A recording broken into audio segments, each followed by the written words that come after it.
When your old career gives you lemons, throw in some ice, mix in some vodka, and call it a podcast. From the Mac of All Trades studio in Fairport and driven by Victor Chrysler Dodge Jeep Ram, it's Billified, the Bill Moran Podcast.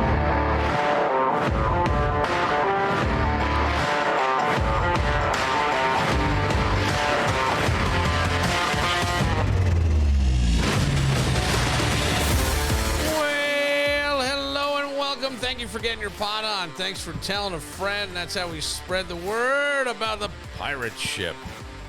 Danny, it's a big day today. It is. Exciting day. Yes. For everyone who needs topicality in sports radio, today is the day. Why do you got to pick up? Why? Because I used to be one of those people. Yeah, but the schedule's dropping. Thank God. We got things to talk about the next 2 days. Why do you like it all, but you sort of being honest. beat those people up, it sounds like. Yeah, good for them if they enjoy that. I mean, it's cool that the schedule comes out, but it never comes out at once. It comes out in drips and drabs, and everybody's like, ooh, breaking news. Ooh, breaking news. So we pretty much have the entire puzzle figured out until... Does no place confirm the schedule until the schedule is confirmed? 8 o'clock. Yeah, Yes. so, I mean, certainly there's been leaks and things like that, but there's nothing that is saying this is exactly what's going on. Yeah, nothing, nobody official. It's all through reports. Yeah. See, what you'll have is, like, the NFL will release its certain games, right? Yeah. Like, earlier in the week, they released the Thursday night kickoff, which will be Matt Reese's Cowboys going up against the world champion Philadelphia Eagles on Thursday Night Football to start the season. Then the next night, the Chargers are going to, quote, host the Kansas City Chiefs in Brazil. Whoa. Yes. Again, we're doing Brazil? Yeah, so they announced that right off the hop. Then there were rumors, and this is why people get silly. There were rumors that Josh Allen's going to be on the Today Show today. That was Monday. No, Josh Allen's going to be on Tuesday. Oh, no. No. We got confirmation. He's going to be on Wednesday. And then Thad Brown reported yesterday, no, he's not going to be on this week. Maybe sometime soon, but not anytime this week. They're going to get him on the Today Show? For what? They're not going to get him on the Today Show. Well, maybe they will. It's all just, it's just a telephone game. So, but the schedule's going to, by the time people listen to this podcast, the schedule will be out. And from the reports that are consistently coming out over and over again, it appears the Bills have another pretty favorable schedule. Okay. So they have the second least number of miles traveled this year, which we already knew going into the schedule, whether, like, no matter what the days are. Apparently they have their first several weeks, the teams that they're playing are maybe have a win percentage combined of 333 to 340. Oh, really? Which is a joke. So they could start out hot. Their first bye week, or their only bye week, is in week 7, which is a little early. I think they have a stretch of about 7 road games in 11 weeks, but they start a lot at home. They finish a lot at home. And I'm just generalizing. I have an idea of what the schedule looks like, but I don't want to, if anything changes, to be wrong. But, I mean, it's a pretty favorable schedule. They have no excuses not to win the Super Bowl this year. Well, I have period. Sunday, September 29th. No, this had to be. Okay. So the kickoff's going to be last year. That was last year. They're going to play the Ravens at home on Sunday Night Football to start the season. That's what I saw. That's been officially announced, okay? It has? By whom? That was announced by, I think NBC announced that today. So that's the Sunday night game. Week 2, now here's where we're going in unofficial territory. Week 2, Jets, 1 o'clock at home. Oh, sorry, at New York, excuse me. At New York, 1 o'clock. Week 3, at home. Thursday Night Football, they host Miami. Yeah. Last year in week 2, they went to Miami. This year they'll host Miami. Hopefully, the last time they hosted Miami on a Thursday night, somebody died at the stadium. They got kicked out of the stadium. Oh God, that's right. Fell into the creek. Ditch. Right. So hopefully that won't happen this year. Week 4, they host Tyler Shuck, perhaps, and the New Orleans Saints at 1 o'clock. Week 5, Sunday Night Football. Mike Vrabel and the Patriots come to town.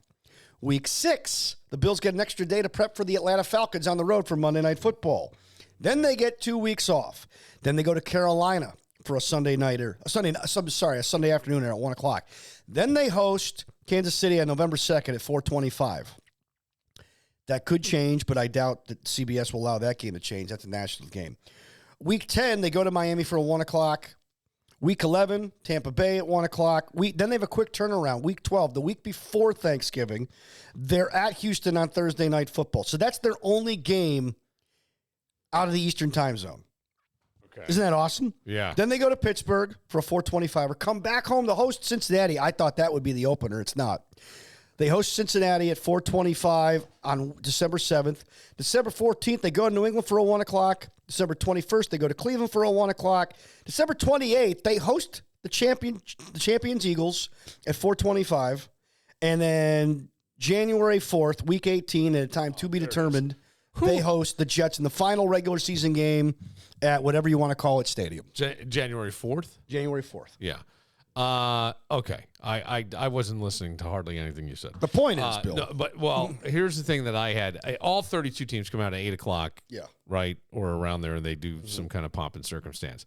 But we know that they have the Ravens, the Bengals, and the Chiefs at home. And they're all spread out pretty well. They are.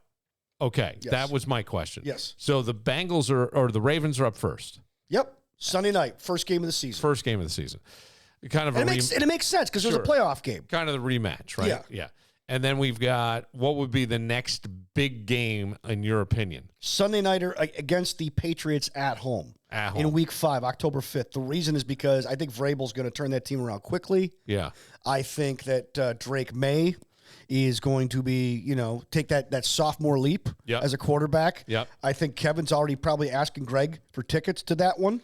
Well, we have like a group chat, and people are going, they either want to go to the Saints or the Patriots game. Okay. I don't know. All right. I would rather. I'd rather. Well, I think people are like, I'm ready to. Here's why. Avoid it all. Here's why. So terrible. I get it. I know. It's because here's what happens, right? Everybody in Buffalo, we want primetime games. Oh, I don't want to have to go to bed at 3 o'clock in the morning and How get up many at 6. primetime games are we expecting? 1, 2, 3, 4, 5 at the very least. 5. There could be more if they flex. All right. Are there teams that have more primetime games than 5? I'm sure there are. Yeah. I'm sure so there are. I'm sure Dallas does. So the Bills aren't sure getting the Chiefs do.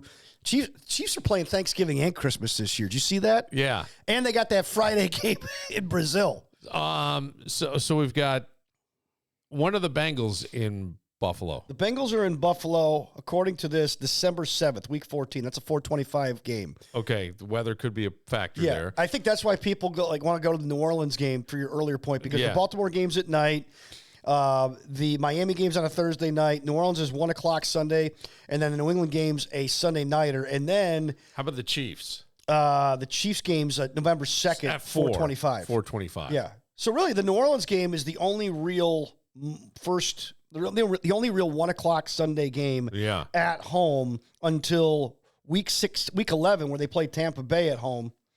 And the Jets, so they only have like 2 1 o'clock games at home on the schedule at this point. Tell me how in your gut, and it's always early, and everybody's going to be doing this, so it's kind of hack, I suppose. The wins and losses, Billy. What do you think? Are they 13 and There's no 4? reason why they can't go 17-0 this year. Now, that's ridiculous.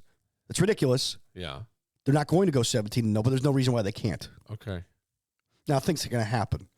But realistically speaking, I mean, a lot of things, they should be favored in just about every game they play this year, without exception.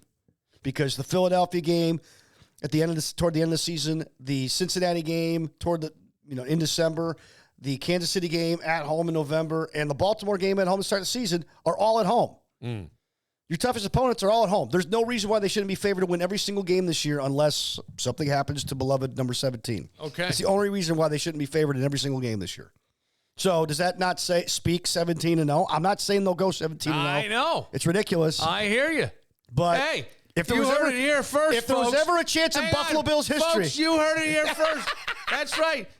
Dipshit Danny. What would be like a funny radio name for Danny? The Dantagonist? Yeah, the Dantagonist. Dipshit Random Dan. Random Dan with his picks. Locking it in at 17-0. That's pretty good. If there was a season in Bills history where they had a chance to go 17-0, this one might be the closest. Looking for high-quality cannabis that fits your budget and your lifestyle? Welcome to MJ Dispensary, your go-to destination for premium cannabis in New York State. At MJ, they're more than just a dispensary. They're a community. Whether you're managing pain, easing stress, or just looking for a little elevated pleasure, they've got you covered with products tailored to your needs. Their mission? To create a safe, welcoming space for all adult cannabis lovers, from first-timers to seasoned pros. And they believe knowledge is power. That's why at MJ Dispensary, they're passionate about educating their customers on terpenes and cannabinoids and the wonders of this incredible plant. They'll even teach you how to spell cannabinoids. Plus, every purchase helps give back to the community through tax funding, donations, and outreach. So when you shop with MJ, you're doing good while feeling great. So why wait? Come experience cannabis the MJ way. MJ Dispensary, 900 Jefferson Road, Suite 902 in Henrietta. It's MJ Dispensary. Have you been to Leo's Bakery and Deli in East Rochester recently? Oh, you got to get there. They're open every day, so it's very convenient. It'll satisfy your sweet tooth, your sandwich cravings. Get the Cubano. Tell them Billified said to have the Cubano sandwich. Fresh baked bread, handcrafted pastries, deli favorites, and desserts like cannolis that'll make you rethink your self-control. It's all waiting for you. So, what's the best thing about Leo's? Everything. Check them out at Des Best Drive in East Rochester, because every day is a good day for Leo's, because the best thing about Leo's is everything.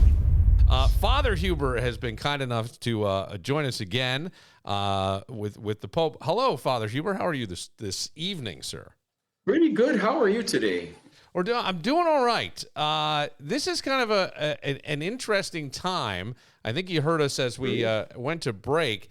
Talking about the new Pope, Robert Prevost. Am I saying that right? Mm-hmm. And then took on Pope Leo, chose his name to be Leo the 14th. But the 267th Pope, did they not count? I'll ask you this: did they not count properly? Because I thought they had popes as far back as the 13th century, which would seem like it goes all the way back to the 1st century. Yeah, so that's what I'm thinking, that it seems like a miscount here. We dropped a few. I think that's about right. Yeah. Okay. I think it gets a little mixed up maybe in some of the Middle Ages, where historically you had one Pope on Avignon and another one in Rome, and it was a dispute about who was in charge, and then the third one was elected, and little things like that. But that goes way, way back. What's their name? Charles? No. Pope's in charge of our day. No. Like, we don't know who's Pope. No, I know what you're saying, but no. There's been a lot made of the birthplace of Pope Leo. And I do wonder, in a global church, the perception, and it seems to have cast somewhat of a shadow, and certainly I don't know. I would love to. It'd be fun to hear what the Pope's thoughts are. But his brother has been, in front of cameras and in front of things and talking and stuff. But does that make it a little bit harder, because for a global church to have the American political shadow over it, that shouldn't be there. It just shouldn't be. Or I would say it's almost ignorant to say that would be there. Oh, I think it's interesting, and I think he's been well received. I think it was a surprise, especially to us. And you mentioned his brother. They've been interviewing both his brothers, one in Chicago and one in Florida. And it's just interesting to see his brother standing on his front lawn in Chicago in this middle-class suburban neighborhood, talking about his brother being Pope, because for us as Americans, the Pope has always been somewhere else who spoke a different language. And now it's very interesting. We've got an American, but a very special, different American. And I think it actually helps the world to recognize that not all Americans are the same, and that many Americans have dedicated their lives to helping people outside of our own country as well as inside of our own country. He's unique in so many different ways. He spent a majority of his life outside of the country. Right. And he speaks several different languages. Now, if Kevin were here, I'd go back. Well, I might as well go back to the joke we used to tell in class of what do you call someone who speaks 3 languages? Trilingual. What do you call someone who speaks 2 languages? Bilingual. What do you call someone who only speaks 1 language? American. Yes. And he's proving that certainly isn't true. He speaks several different languages. You heard him speak Italian and Spanish when he came out onto the balcony. I think he didn't speak English strategically on purpose because he didn't want to give the impression that now that an American is in charge, it's English only. And he speaks a Quechua, which is an indigenous language of Peru. They haven't made a whole lot of that. And that's not something that you would study in a classroom and repeat after the cassette tapes and fill out your workbook. That he must have spent a lot of time intimately with the people, because I don't think that's a real written language. No, they were descendants of the Incas. Absolutely. And they kept their own. They kept their own language, but it wasn't a written language. That's interesting. Right. In fact, most, I call them First Americans because we're all Native Americans. Right. Most First Americans did not have a written language. Now, the Seneca Nation, they had one, but most Native Americans did not. Yeah. Right. Or they put it to writing later on. Right, yeah. Yeah, but it wasn't something that was part of their life at the time. I did see where one of the Pope's brothers said, yeah, I can't believe the guy who I used to push down the stairs is now the Pope. It just made me laugh because it was almost a very real moment, right? I mean, speaking of siblings and things. Well, there's a guy now who was flipping houses, and then he found out that the Pope actually lived in the house that he's flipping. Oh yeah. So now he's trying to go get all the stuff back that he gutted from the house to put back into the house because the price just got jacked up. Well, in Chicago. Yeah, I'm sure the Pope wouldn't, be in favor of the jacking up of the price.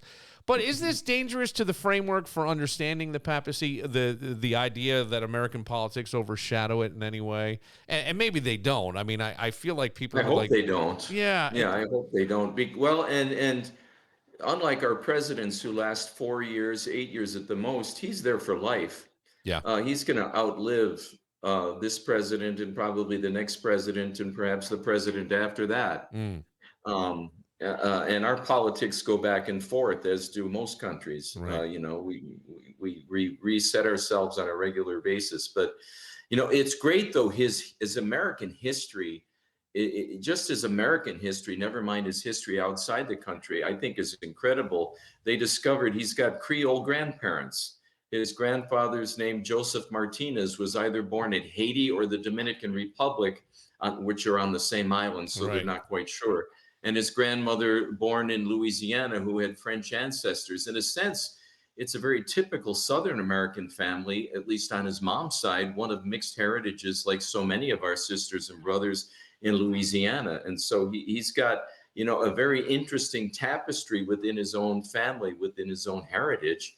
Never mind what he himself was able to do as an Augustinian, a religious. It's also rare for a religious, someone who's a member of a religious community, to be named Pope. It's usually someone who's been in charge of a diocese. Right. Well, he was a bishop of a diocese, but he was the superior general of the Augustinians. And for those of us, I'm a religious as well. You don't look, you never expect to become a bishop or whatnot, because our we focus on particular ministries in particular areas. Do you? Yes, I understand, like the different areas that you would go on. He's been called. Well, I'll hold the compromise stuff because there has been talk of him being the compromise. But let me go back to kind of being a homer, meaning America, nationalist, and a White Sox fan. Yeah. And a Bears fan too. But by the way, a White Sox fan, a lot of people from Chicago go with the old school Cubs. Yeah, that is, the South Side Sox, North Side Cubs. Right. Go a little further north. Yeah. It's Brewers and Packers, and those people aren't too happy, I'm hearing. But that's neither here nor there. But do you think the election of an American-born Pope will shift how American Catholics relate to the Vatican in some way? Will it almost mean more? I mean, I wonder if it does. It may be. That remains to be seen. Yeah. I'm not sure to what extent it should. I mean, it doesn't really matter the nationality of the Bishop of Rome and the Holy Father, because it's the same Jesus Christ we're following. and he's savior of all of humanity all over the world, not just, particular nations or particular cultures. Amen. Yeah, I was going to ask you too, because we do see Pope Leo the 14th being called a compromise candidate, and it seemed like it if it was a compromise candidate, I don't know why, but I thought it would take longer to elect the Pope than it did. Well, but as we said the last time, we don't know really what goes on inside, and there's all kinds of. It's fun actually It was interesting watching from the time the white smoke came out until the time he came out on the balcony. I think was maybe 45 or 50 minutes. Yeah. And all the people on the networks had to fill that time in with their commentary, and I don't think they really knew what to say. So they're filling the time in, trying to guess what might have happened, who might have said what, who might have been an influence over whom, but it's all guessing. Yeah, right. Well, but I think they had, more as a joke, but I think there were odds on who would be the next pope, and I'm sure that even those with a little more knowledge had, but I don't know if anybody saw. Ironically, let me tell you, I got a text from my nephew, Sean, who lives in Chicago, the day before the election. And he said, "Uncle John, do you think it's going to be Robert Prevost?"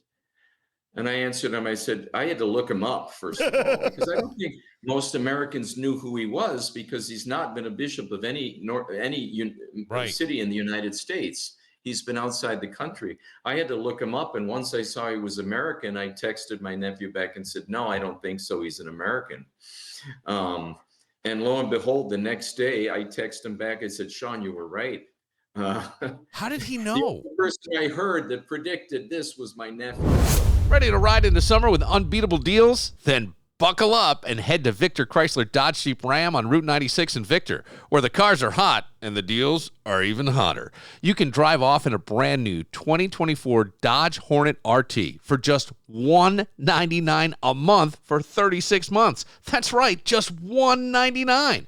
First payment, DMV taxes and fees due at signing, just $2,500 cash or trade down, 7,500 miles per year, and hey, bring that lease loyalty. See dealer for full details. Or maybe you've got a lot of road trips in your future. Then check out the all-new 2025 Jeep Compass Limited 4x4. Perfect for adventure and style. Lease it now for just $279 per month for 36 months. Same deal. First payment, DMV taxes and fees due at signing, $2,500 cash or trade, and lease loyalty required. And whether you're driving off in something new or keeping your current ride running like a dream, their state-of-the-art facility and certified technicians at Victor Chrysler Dodge Jeep Ram have your back. Safety, reliability, and expert care. It's what they do. So when you're ready for your next vehicle or ready to give yours the TLC it deserves, come see Victor Chrysler Dodge Jeep Ram on Route 96 or visit VictorCDJR.com. Because at Victor Chrysler Dodge Jeep Ram, it's all about the drive. Hey, if you're looking for the perfect place to catch up with friends, enjoy date night, or just treat yourself, you got to head to Cobblestone on Main, 109 West Main Street, right in the heart of the Village of Webster. With cozy vibes, an upscale bar, mouth-watering meals that are so good, and craft cocktails that wow, this is the go-to spot for great food and even better company. We're talking savory salads topped with tender grilled slices, and don't even get me started on the brand new spring cocktail and mocktail lineup. Fresh, fun, and so worth a taste. Follow them on Facebook at facebook.com/Cobblestone on Main to catch live music nights and more. Cobblestone on Main. Great food, great drinks, and great vibes all in one place. 109 West Main Street in the Village of Webster. I saw this story, and the guy's got a great name. Spencer Blatnick. Spencer Blatnick. Spencer Blatnick has set a record that I haven't heard about, but I would say that he is a pioneer in this. And it's not a sport, and I should not be making light of it, but I will, slightly, little bit, only because everybody survived. Here's a little more on Spencer Blatnick.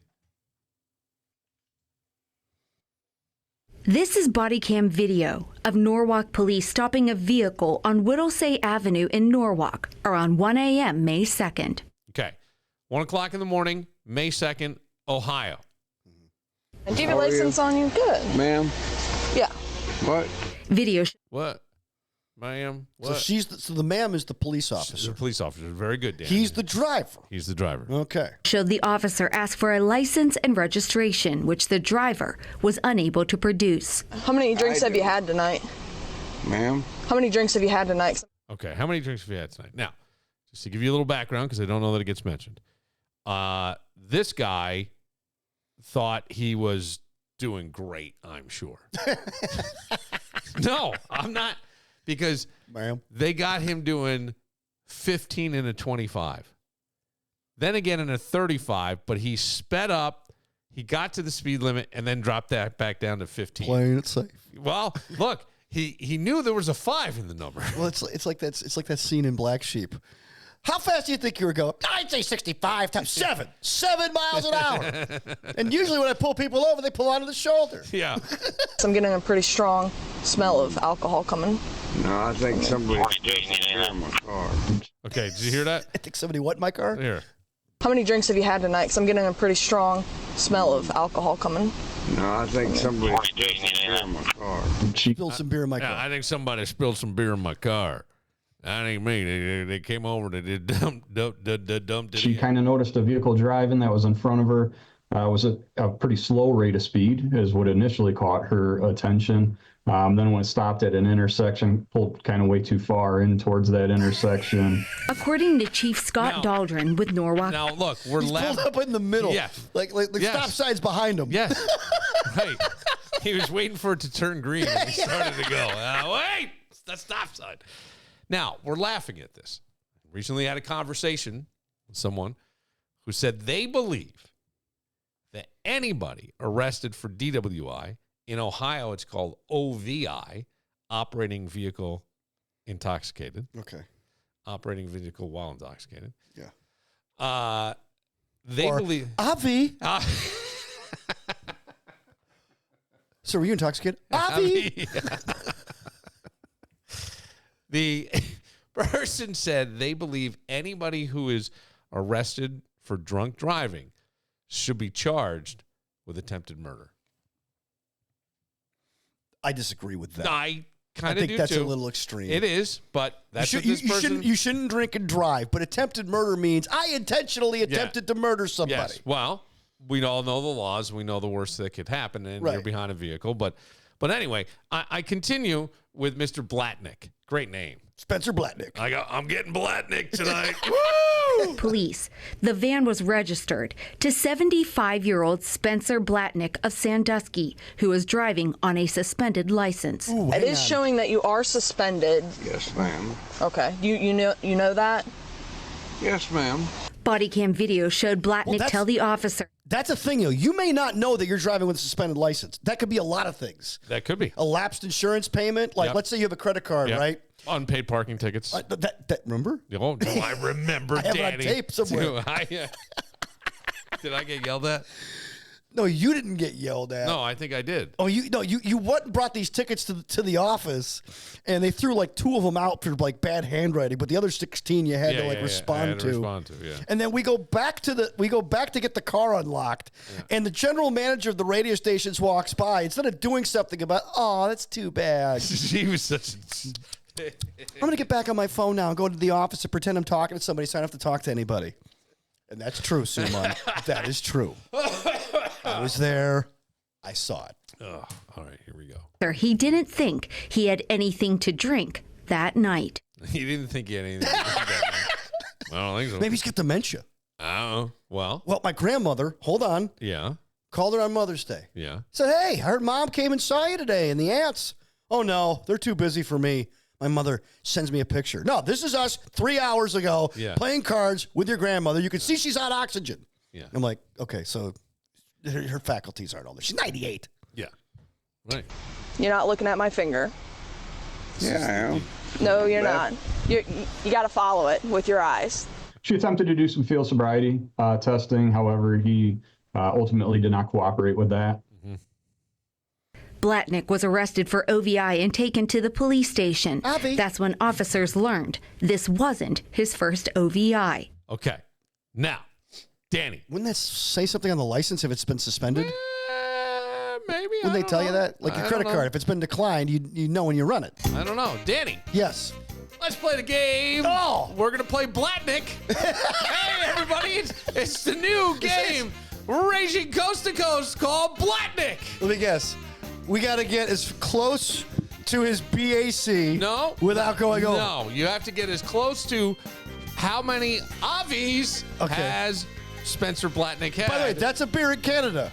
What? OV. OV, yes it is. Yes, OV splits. Yes. Yeah. You don't hear. You don't see it over here. No, you don't. I think, was it a malt liquor? Why do I think it was a malt liquor? It may have been. I remember seeing, because like I grew up in Buffalo where we had the Canadian channels. Yeah. So you'd see OV ads all the time, but you never could you never see them in the stores. So what, my friend, how many Avies has Spencer Blatnick had in his life? In his life? In his life. I'm gonna say we're playing Blatnick. We're playing Blatnick. All right. The dealer. It's like Plunko, but yeah, the dealer. Plinko. It might be better for for the yodeler on that. Yes. I'm gonna say 7 Avies. 7 Avies. All right, we will go back to the Spencer Blatnick story and find out how good or bad Dan's guess is in Spencer Blatnick's. Danny says 7 OVIs. It dates back decades. The first one was in 1974. He was a pioneer. I didn't even know you could get arrested for OVI, DWI, whatever you want to call it, in 1971. Nobody got arrested for that. That's my grandfather always used to say. They don't give those out during the day. They followed you home. Yeah. I mean, how many times have you heard, hey, I'll follow, make sure you get home safe.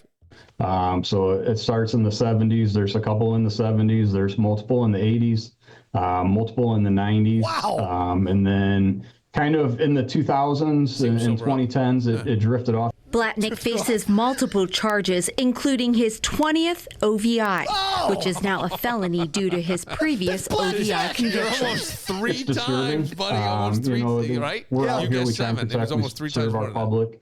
And, every time somebody Blatnick anytime somebody is hanging OVI banners, 1974, 1979, 1980.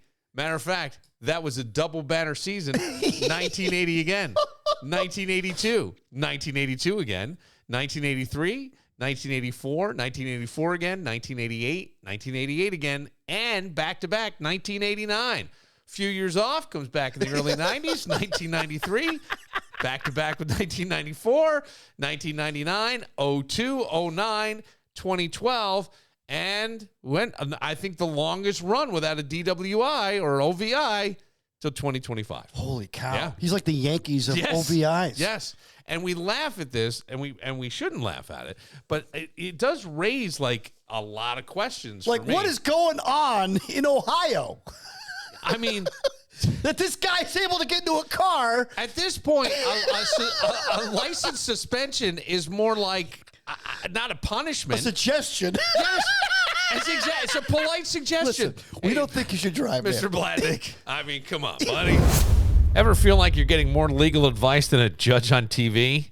When you're facing criminal charges or a DWI, suddenly everyone becomes a legal expert. Your neighbor, your cousin, even the guy at the gym. Sure, they mean well, but that's when you need to tune out the noise and call CircuLaw. Steve Circu and his experienced team understand that these are really scary moments, especially when you're accused of something you didn't knowingly commit. That's why they're all about preparation, preparation, preparation. While your Uncle Bob is sharing another court story, CircuLaw will be methodically building your defense, leaving no stone unturned. They've successfully litigated every type of case imaginable, from misdemeanors to complex felonies. Remember, your rights and freedoms aren't just words. They're everything. And protecting them is what CircuLaw does best. When you need real legal expertise, not just well-meaning advice, call CircuLaw 585-385-2510 or visit their secure contact page at circulaw.com.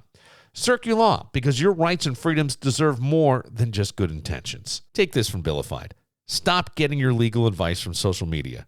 Call CircuLaw today. Feeling stressed, anxious, like something's just off, but you can't quite put your finger on it? You're not alone. In our shifting world, more and more of us are carrying unseen stress, stuck energy, and emotional weight that's dragging us down. But what if you could let all that go? Meet my friend Sheila Tillich, a compassionate, dedicated energy healer who's helped countless people align their energy, release stress, and embrace their highest potential. With her unique energy healing methods, Sheila gently guides you to address the issues in your tissues, uncovering emotional blocks and stored energy that may be hiding deep within your body, even at the cellular and DNA level. Imagine feeling lighter, more balanced, and truly at peace. I've experienced Sheila's healing myself, and let me tell you, it's powerful, life-changing. If you're ready to shift out of anxiety and into alignment, Sheila Tillich is the guide you've been searching for. Visit SheilaTillich.com today and take the first step toward your most aligned, empowered self, because your energy matters, and it's time to thrive. SheilaTillich.com. Therapy. Cat Woods is a 35-year-old Canadian digital nomad. Not really sure what that means. Maybe as a job, bouncing around. And an AI safety advocate. Says she found her best therapist yet. Best therapist yet, Daniel. ChatGPT. I knew this is where it's going. After trying over 10 human therapists without satisfactory results, she turned to AI for emotional support, claiming it offers smarter, faster, and more personalized guidance than any human professional ever has. She customizes her chatbot therapist with detailed prompts that reflect her values, altruism, happiness, rationality, and gets advice tailored to her emotional and intellectual needs. According to Woods, ChatGPT delivers better on-demand solutions for issues like anxiety, relationships, conflict, and motivation. She did say I would not recommend people using ChatGPT as a therapist if you're dealing with anything other than anxiety or depression. Oh, and when I say depression, like mild depression. She did say that. She does say she acknowledges its limitations, no follow-ups, no facial expressions, but believes it outperforms traditional therapy in many day-to-day cases. However, mental health experts warn that AI lacks emotional nuance and relational depth, with real risks if it replaces human connection entirely. I don't know. In an on-demand world, if you're looking for, I would have never thought, like, I'm dealing with blah, blah, blah, blah, blah. How can I feel better? I guess. I don't know. I don't even know. What would you put? We should do it. What would you put in there? What would I ask ChatGPT? Yeah, like, let's just say as one, we'll do an experiment just to see what it says back. Okay.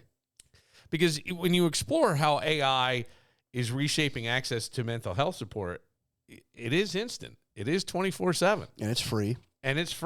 And it could help underserved populations. You know what they used to do? I would say it's a Band-Aid solution. Yeah. You know what people used to do? What? They used to call radio shows like ours and ask for our advice. Yeah. And like they would you, Coach Muley, other people, and we'd give them the advice, and they would often take it. Hang on a second. Let me see. We are connected. Hey, Jordan, I'm on the podcast. Right choice. What? I'm on the podcast. Oh, okay. I'll call you later. Or what's going on? We're on the air.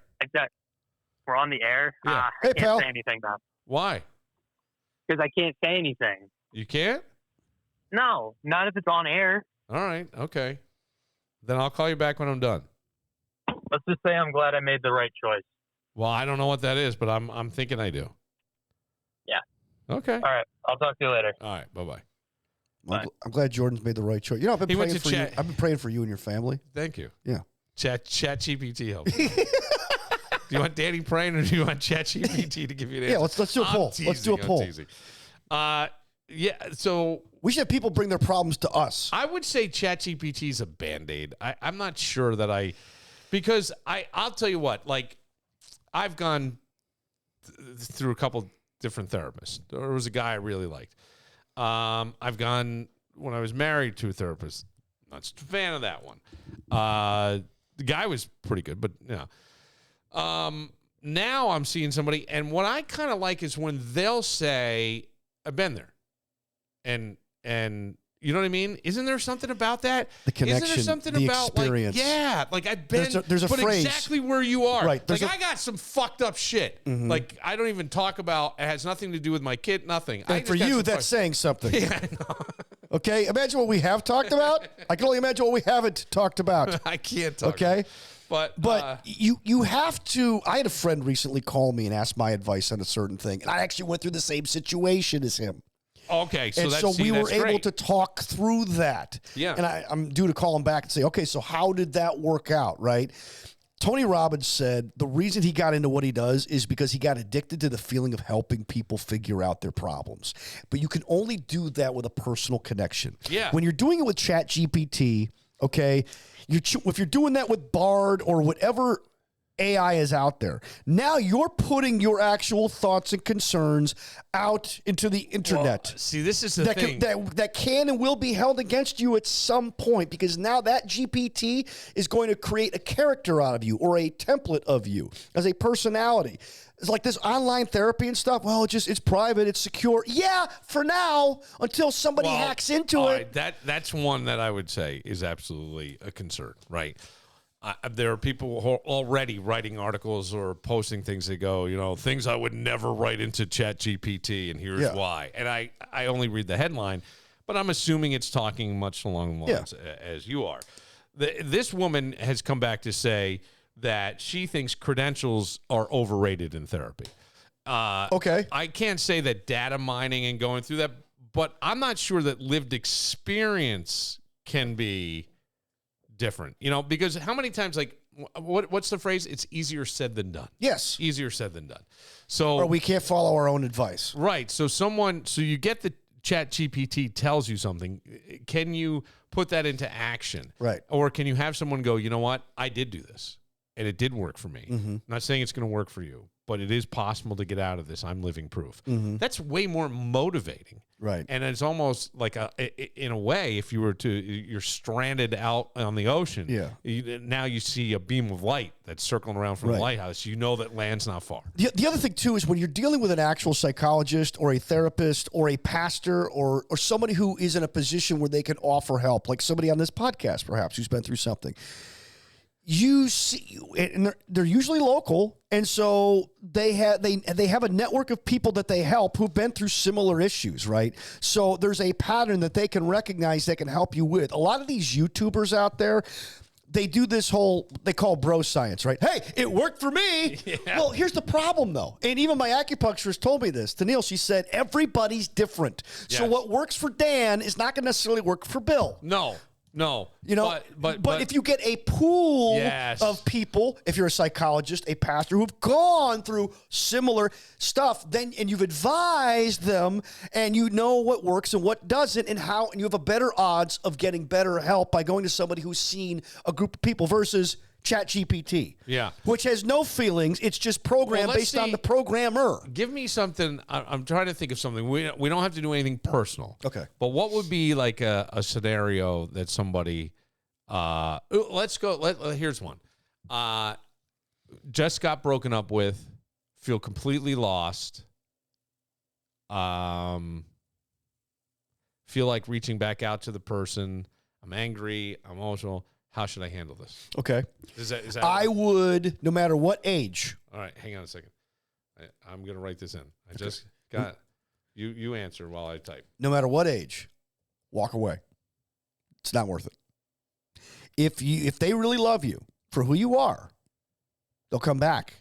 And if they don't, got to go find somebody else. Because guess what? At the end of the day, the only relationship that's going to last is the last relationship you'll ever have. Think about that. Unless somebody dies, then you find somebody else, companionship or whatever. But the odds are the last relationship you ever have is going to be the only relationship that lasts. So keep that in mind. You're going to be dating until you find the right person. And sometimes we screw up. We get married to the wrong person. I personally know what that's like. I can't speak for other people in the room. I can only speak for me. Okay? But I've also found the right person whom I get excited every time she walks through that door. And if I had met this person at a different point in my life, we may not be together now because we are completely different people at other times in our lives. The point is, though, is that once somebody closes the door, keep that door closed. If they want to kick it open, fine. But if they do come back, be very aware of what they can do to you. Believe what they've done to you. But if they really love you, it'll be easy. It won't be hard. Don't get me wrong. It'll be work, but it won't be difficult. It won't be complicated. Now, All right, I just typed in that ChatGPT. I just got broken up with and I'm crushed. I'm lost, depressed, and want to reach out to my now ex. Let's see. I am angry. I am angry and do not know how to handle this. Let me change that. Any suggestions? P.S. Go Bills. Any suggestions how I may move forward best? Sincerely, Brittany Williams, former girlfriend of Josh Allen. All right, let's see what ChatGPT says. Here we go. I'm really sorry you're feeling this way. Breakups can be devastating. Empathetic. Yeah. What you're going through is valid, and it's okay to not be okay right now. Yes. Totally agree. Okay. You're grieving the loss of someone who meant a lot to you, and that pain is real. Yeah, it's like my friend Bill Moran once said to me, it's like a death. Yes. Yes. Here is a grounded, practical path forward that can help you navigate this. 1. Lift weights. Make her want you back. Ride the wave of emotions safely. You're likely feeling a mix of sadness, anger, confusion, and helplessness. That's normal. Let it out. Cry. Journal. Punch a pillow. Scream into a void. Do not bottle it up. That's fair. Okay? That's very good. Avoid venting to your ex. It may feel tempting, but it often leads to more hurt or confusion. Right, you just get in a cycle. Instead, Lincoln letter. Write a letter you won't send. That's brilliant. Let it all pour out. Get raw, then burn it or delete it. Or throw it down the toilet. Okay. Until you fucking clog it. Well, you don't want somebody to like burn their house down by accident. Then again, you could end up plugging the toilet. But if you rip it up and then, rip it up and then throw it in the toilet. Okay, number 2, no contact for now. Reaching out might feel like relief, but it can open wounds that need time to close. Set a 30-day no contact goal. Think of it as a detox for your heart and nervous system. Block or mute if needed, not out of spite, but for your peace. Aha. Understand.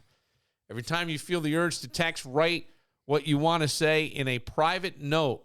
Reread it tomorrow. You'll see how much clarity distance brings. Yes. This actually is pretty funny. Yeah, it's good. Danny, I'm getting scared. But, would you read it and just put it away and not follow through? Where a human being, if I'm paying and coming to see you every week, I'm held accountable. It's in the back of my head. Yes. I didn't journal. You got to journal. Yeah. Right. You know what I mean? It's an investment. That's You're where, losing money here. Right. Well, this is... Or using money. But even that, your time. You're sitting there. You're across from them. I think this is nice, and it could be helpful. Yeah. It's a Band-Aid. I wouldn't use it as a... Right. The other thing, too, I would add, at the end of that 30 days, give yourself a reward. If you follow through with that, pussy! You need to reward yourself for your victories. Interesting. ChatGPT. And that's what this woman did. And I would say for people who maybe have thought of therapy and maybe it's not for me, I don't know. But Try that. Or bring your problems to us. We're not going to out you. What are you talking about? Yeah, like I'm going to laugh in your fucking face. Right to the show. We got people like you, me. Yeah. Kevin gives good advice. Laura. Mark has experience. Doug's had experience. I mean, everyone on the show. Greg, he's got 2 kids. We all have these different issues. We could be like a team of counselors for these people. Seriously. Danny so badly wants to get back. We could start our own into life coaching. I don't know, dude. You could be pretty good. I might, but if somebody wants me to life coach them, I'd be willing. Yeah. I'd be willing to do it. But there's going to be some parameters. How sad would their life have to be? Oh, that's what we used to do. We used to make so much fun. It's terrible. I think that's... I thought the ChatGPT stuff was good. I thought even some of the things you threw in to add to it were even good. There you go. Stay away. Yeah. Stay away. Buffalo first game is going to be against the Ravens on Thursday Night Football. Sunday night. Football. Sunday night. Sunday night. That's what I said. Sunday Night Football. Yeah. The schedule should be coming out in just a couple of minutes as we wrap up this podcast. For Dan Barillo with his buff hat on. For Father Huber. For Pope Leo XIV. So sweet, so sweet. And his brother. His brother down the stairs. Called Nancy Pelosi a C. I'm Bill Moran. We'll see you tomorrow. The land of opportunity for me is just a curse. Tell that judge he make us feel my title have to wait. I'm either looking for a Cadillac with Tennessee plates.